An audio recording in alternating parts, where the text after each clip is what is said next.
Hey everyone, it's Chris here from Thrill Ride. Since our last update on the Icon Drop Tower, a lot of things were released. Mainly today on April 18, 2022.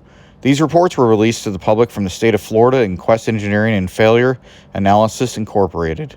The state of Florida hired Quest Engineering and Failure Analysis Incorporated on this report of the Icon Drop Tower so they could find out more information and get an expert opinion on what happened on that evening on March 24th, 2022. We have to warn you that some images on this and other details may not be for some people. This video is to highlight what happened that evening with Tyre Sampson and the full reasons why he was able to slip out of the restraint system on the Orlando freefall. This is to bring awareness and to serve as an educational tool. After understanding what has happened, we recommend our viewers to no longer support Slingshot Group. Slingshot Group operates many other rides at Icon Park. You will hear many times in this video me talking about the ride operator. Do not let that confuse you with the individual or individuals who check the restraints before giving the go-ahead. The ride operator is Slingshot Group. This is not Icon Park. Icon Park leases the land to Slingshot Group. They also operate two other attractions on site. This includes the Starflyer, Swing Ride, and the Slingshot. Icon Park only operates the Ferris wheel. It is known early on, Icon Park called for Slingshot Group to shut down the Slingshot after this incident since it's so close to this ride that is in the incident. Not sure if they meant the Starflyer as well. At this current time, the Starflyer is still operational. Let's go ahead and dive into the details on this investigation. Also, a link to the GoFundMe that Tyre Sampson's mother started will be available in the description. We recommend donating to this fund as it will help the family. We can only imagine what she is going through at this current time. During the time in this video, I'm going to refer to the images released by Quest. The accident was recorded widely on cell phones using videos and images. Tyre Sampson is shown entering and riding seat 1. The video also shows the extent to which the ride restraint harness was closed prior to the accident and that it was closed after the accident. The physical and mechanical components of the ride do not reveal any evidence of physical or mechanical failure. The systems were all inspected or observed physically and mechanically and functioned. The systems demonstrated no evidence or fracture type failures. Looking at photo 1, you will see an overview of seats 30, 1, 2, and 3. Seat 1 had been occupied by Tyre Sampson, demonstrated accident-related evidence in the form of longitudinal striations on the seat base. The striations are consistent with video evidence that he slid out. The striations were located on the seat horn, which is the raised section on the base of the seat between the rider's legs and is part of the ride's restraint system. To exit the seat, the rider would need to slide forward and over this horn. Here is the evidence in the photo to show the striations on the seat. Video images show the position of the seat's restraint harness on Tyre Sampson. During the field investigation, they used image transparencies to replicate the accident harness position to the time of the accident.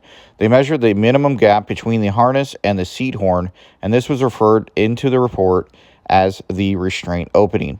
The accident seat's restraint opening was measured to be more than 6 inches, but less than 7 inches, with a most likely value near 7 inches.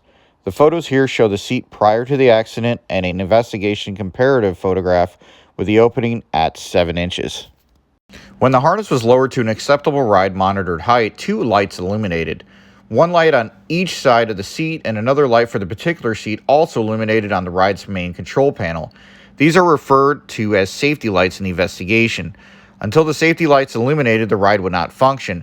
In an accident video, seat 1 seat-mounted safety light was illuminated. During the inspection, they positioned all the seats to the maximum restraint opening, which eliminated each seat's safety lights. This ride has 30 seats, however, 1 previously had been decommissioned, and 2 had visibly larger openings than the remaining 27 seats. Measurements of the 27 seats revealed an average restraint opening of 3.33 inches with a total range of 2.65 to 4.28 inches, which is defined as the normal restraint opening. The restraint opening for seat 1 was 7.19 inches and seat 2 was 6.51 inches. This is the photo that shows this that was released from the report. Each seat has a proximity sensor that is used to activate the safety lights when the harness is lowered to a preset location.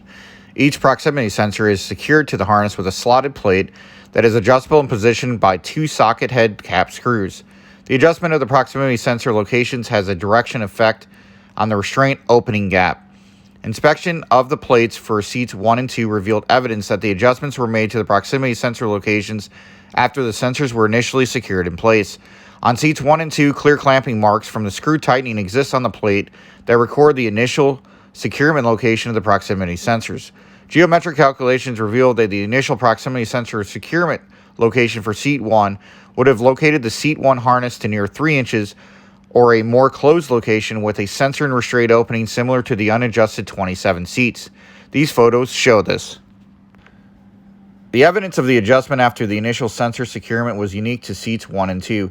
Other seats did have light scrapes on the plates typical to the fine-tuning of the sensor location during ride setup, but only seats 1 and 2 demonstrated the more distinctive clamping type marks which evidenced actual tightening of the screws onto the adjustment plate and then loosening and movement of the sensors to a new location. Testing to access the compliance or give the harness and harness padding during loading was performed. The restraint opening could be expanded to approximately 3 inches when tested up to 250 pounds of opening force. In other words, the effective restraint opening will expand by several inches when forced. Regarding seat 1, from the video evidence at the time of the accident, the restraint opening initially was 6 inches, but with the affirmation compliance, may have grown to as much as 10 inches. During the investigation, 2 individuals were positioned in a seat with an opening ranging from 6 to 10 inches, and both individuals were able to slip through the restraint opening without any assistance. The individuals were 6'3" and 6'5" and between 200 and 300 pounds. To add to this part, according to Tyre Sampson's father, his son was 340 pounds. This would have exceeded the 280-pound weight limit of the restraints. An acclimator testing revealed that 4 Gs were experienced during the deaccelerations. That's 4 times the force of gravity. And now I'm going to go a little bit off script and just talk about this. So basically, when Tyre Sampson boarded this ride, the clamps that were at their normal position were moved, according to this report, to a different position to seats 1 and 2. Seats 1 and 2 were adjusted, obviously, to be able to add bigger riders. However, when Tyre Sampson went up and he was dropped, he experienced weightlessness like I explained before in prior videos. The weightlessness would have gave him negative Gs, which would have pushed up against the restraint. And then when he decelerated, or when the actual ride vehicle hit the brakes, that would have made it 4 times the force of gravity. And these restraints were only rated, like I stated, and the report stated they were around 280 pounds or 250 pounds of force. So there's a lot of things going on in this report. We definitely appreciate the state of Florida for releasing this accident report so we were able to view it and see what's actually going on with this incident. It's a travesty, like I've stated before with Tyre Sampson. We've already given a moment of silence, but if you're able to get another moment of silence to the victim in this, we would greatly appreciate it right now. So in conclusion of this video, I hope that all the information that I presented on this was enough for you to understand what happened. So the sensors were working, but the proximity sensor was relocated. There was 2 clamp marks that was already shown in the photos that you would have saw prior. That, like I said, would have allowed for a larger rider to ride it. Tyre Sampson still exceeded the weight limit from the manufacturer specs. Slingshot Group is owned by the same manufacturer. It's just a subsidiary. We've said this before. Slingshot Group also operates the Slingshot and also operates the Starflyer in the same location and other rides and attractions throughout the state of Florida. We would like you to, put a ban on supporting this company until they change all their operating procedures and own up responsibility to this. This accident report shows negligence, according to the report, and even the video that was, released when this accident report was released, even the investigator admitted that. If they had not moved that positioning, that harness would have been able to go all the way down on the rider. Obviously, Tyre Sampson was too large to ride it in the first place. and seats 1 and 2 were adjusted for larger riders, which was not allowed according to manufacturer specs, and did not allow for a full positioning down. And there was a gap between 6 to 10 inches. The normal gap, like it stated on there, was between 2 to 4 inches, so that exceeds it. Also, the two individuals that tested the slide out were able to, like it is stated in the report, were able to exit out with no assistance, and they were between 200 and 300 pounds and around like the same height and the same weight as Tyre Sampson would have been at. So this report reveals a lot of information, a lot of standards and things of that nature that need to be changed in the industry. I hope you learned a lot from this video. Comment below if you have any questions. Like I said, the description is going to have the GoFundMe for Tyre Sampson's mom. She raised, so far, last time I checked, was $35,000. So if you're able to donate, I'm going to donate myself, and our channel is going to donate.